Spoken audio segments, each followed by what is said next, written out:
I want to be able to shorten the project's finish date. As you can see over here in the Gantt chart, the milestone there of October the 6th. I want to shorten it, bring it up a couple of days like October the 5th or 4th. And I'm going to do that by assigning additional resources to a task that's on the critical path. When I shorten that task duration, everything else in that critical path is going to be affected and moved up, including the project's finish date. Now, if you haven't watched the training video on critical path, you want to watch that so you understand what I'm talking about here. In fact, let's go to another view so I can spot that critical path. Remember, the critical path is going to be formatted in red, and it's not in this view. I have to come over here and right-click on the collapse view bar, go down to More Views, and it's the Detail Gantt. Double-click on it, and there it is. So again, if I make any changes to the duration of one of these tasks along the critical path, I'm going to affect the project's finish date here. So how am I going to affect it is I'm going to go ahead and assign a resource to one of these tasks here along the critical path, and because it's effort driven, it ought to cut the work of the resource in half. For example, proofread. That's going to be 5 days if I recall. In fact, you can come over here and hover over it and it'll tell you how long it's going to. Of course, mine's not going to pop up here but for a second, but it's 5 days. Now you can assign the resource here, or you can go back to the Gantt chart now that I know where my critical path is at, and right click on the collapse view bar, go back to the Gantt chart, select the proofread task, come up here, click on the two dudes, assign resources, and then I'm going to scroll down and assign the second resource, the editor. Now you can see it's at 5 days, right? Click assign, close out, and it cuts the task in half, the duration from 5 to 2.5 days. And because it's along the critical path, it moved all the other tasks up a couple of days, and it also moved up the project's finish date from October the 6th to October the 2nd, 4 days. That's awesome. Now you notice over here I got a little smart icon, smart tag. Click on the drop down arrow and it says, okay, you've added a new resource to the task. Is it because you want it the default here to reduce the duration so the task ends sooner? Or do you want to increase the total work because the task requires more person hours? So the duration will still be 5 days, but you just have more work to do within 5 days. Or do you want to reduce the hours that the resource work per day? So keep the duration the same, just that they're going to be working less hours per day.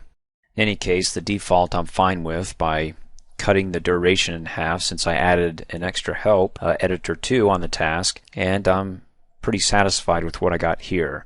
Another thing I can do is, let's say we don't need this task, add images anymore. That's 4 days.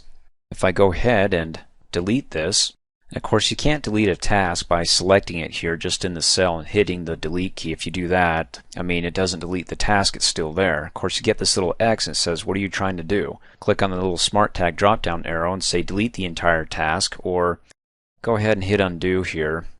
Click on the row header for the task and then hit the delete key, or you can right click on the row header and then come up here and delete the task, in which case when it deletes the task it breaks the link. So what we want to do is we want to say that this task here, which is the proofread, is now going to start as soon as its predecessor, the right content, is completed.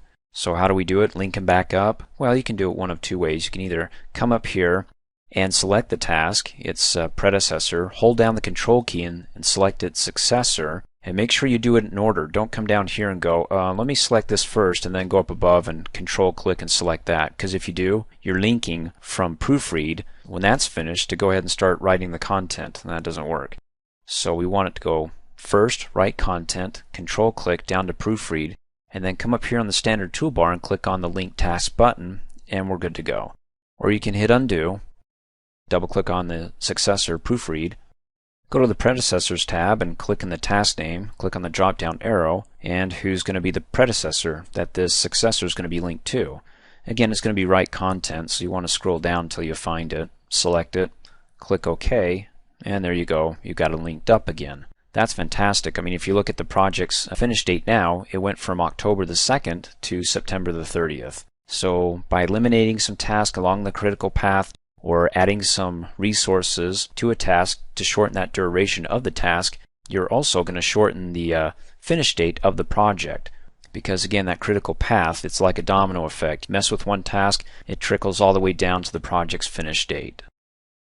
Thanks for watching. Hey, as a quick reminder, if you like my video, please give it a thumbs up. You can also click on me and subscribe to my channel, get notified of the latest videos, and for only $2 a month, you can have access to all my Microsoft Office training videos.